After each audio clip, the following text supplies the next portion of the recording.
What's up everyone and welcome back to the channel. And yeah guys, well in today's video I've got another model, a 8 wide one to share with you guys.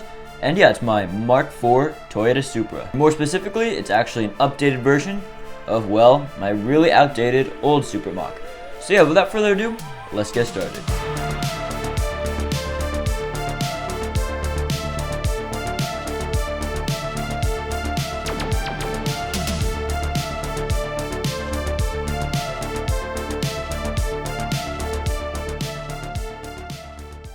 So for those of you guys who don't already know, well, this is actually not the first Supra I've made. And yeah, a long time ago, I made this other 8 wide version. It actually was in white, but I just rebuilt it in red for this video because I didn't have the parts in white. And it was actually my first ever 8 wide Mach. So yeah, it lacked like quite a bit of stuff. I don't know. It wasn't really good for like a lack of a better word. One thing I do want to mention is that this one was definitely based off of a Brick Engineering dude Supra. The front end was definitely inspired by his. And to be honest, it's kind of just like a worse version. It's kind of like the Walmart Brick Engineering dude Supra. Shout out to him anyways for building just a really great Supra Mach. See, this model actually has free instructions available on my Rebrickable, which I'll probably link in the description and is my bio, or Instagram bio and YouTube like about page or whatever it's called. And yeah, it's actually available in a lot of different colors. It's available in red, gray, black, white as shown right here, blue, and I think like bright orangish yellow or whatever that Lego color is called, but it's like an orangey yellow. So yeah, it's available in all those colors up on my Rebrickable. But also this video is of course a tutorial, so if you prefer like watching like video instructions over like step-by-step instructions, you can just wait till the end of this video. But yeah, with that said, let's now basically compare like the exterior features of these two models. Okay, so I'm gonna start with the front end here. And yeah, it's kind of crazy to think that this old one took me so long to design, which is pretty surprising, as this new one actually did not take me that long at all. Yeah, the headlights are mostly the same. The newer ones are slightly longer, which I think looks a bit more realistic. Also below that, on the newer one, I actually included these little orange lights, which the real Supra does have. And also the front end on the new one just has like a lot more texture, like, you know, it has these curved slopes on the side, like on the bottom it's got these like wedge slopes, where on the old one it's just kind of flat and, you know, like doesn't have too much detail. Moving back, I'll move on to the first feature of my new one, which is actually the engine bay.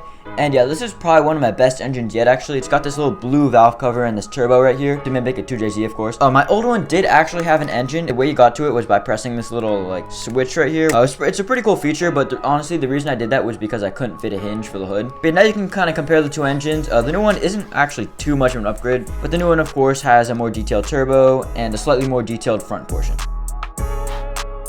I guess with the roof off of the old Supra, you can now see how absolutely trash the interior was. Yeah, I honestly don't really know what I was thinking when I made this. It doesn't even look like a seat at all. I guess moving on to the new one, it looks honestly 100 times better. It's got like actual nice seats. It also can fit 2 minifigures. A bit snugly, I'll be honest. Also, the doors do open, as you can see with these mechanisms in the front, which is also a nice feature. And that is the second feature of this new Supra. And there actually is one more, which I'll get to in a moment.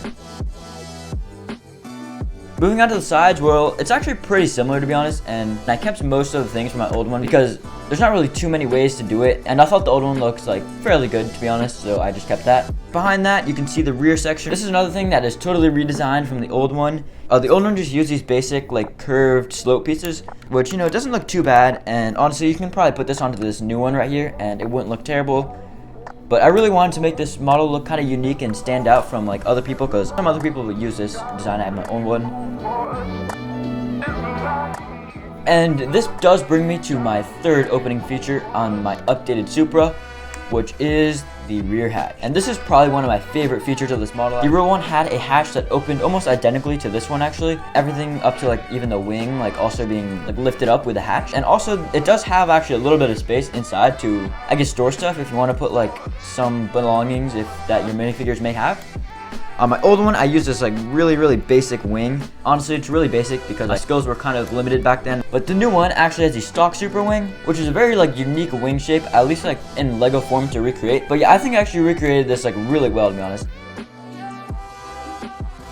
I guess lastly, I'll talk about the rear here, which is again completely redesigned from my old one actually. My old one was just very basic, pretty smooth. I mean, it does get the job done with like fairly like few amount of pieces, but on my new one, I do think I upgraded it quite a bit. I used a lot of these 1x1 bracket pieces, to basically create this part where like the license plate would go, like that indented part, which I think came out looking really good. Of course, it's not perfect, and there's some designs that are better, such as ones that like SP Lineup and Hachiroku24 use in their Supra, where it uses like the 4 bar pieces. But I couldn't really fit that in here, and I wanted to make something a bit more unique, so I made that. I do actually want to make a modified Supra, like an upgraded one, maybe like the one from the Fast and the Furious in the future. So yeah, stay tuned for that, as I might make like a tuned kind of Supra soon. So yeah, stay tuned for that. And well, yeah, that's the end of the comparison right here. As you guys can see, this one is better in literally every single aspect. I guess the only literal thing I could think for that will go in the old one's favor is, I guess, for like the parts availability. Like this one doesn't use too many rare parts, and you could probably build it pretty easily, like with parts you have laying around. But yeah, that's pretty much like the only advantage of this old one I could find. And yeah, this new one is basically better in like every other aspect. But yeah, the last thing I actually have to say is that this will be available as a kit on my website. By the time this video goes up, it might be there, it might not. If it's not, it'll come like very shortly, as I already have the instructions done. And the instructions should be up also by the time this comes out. If it's not, they'll also be up really shortly, as they're all done. But yeah, anyways, with that all said, let's move on to the build tutorial of this car.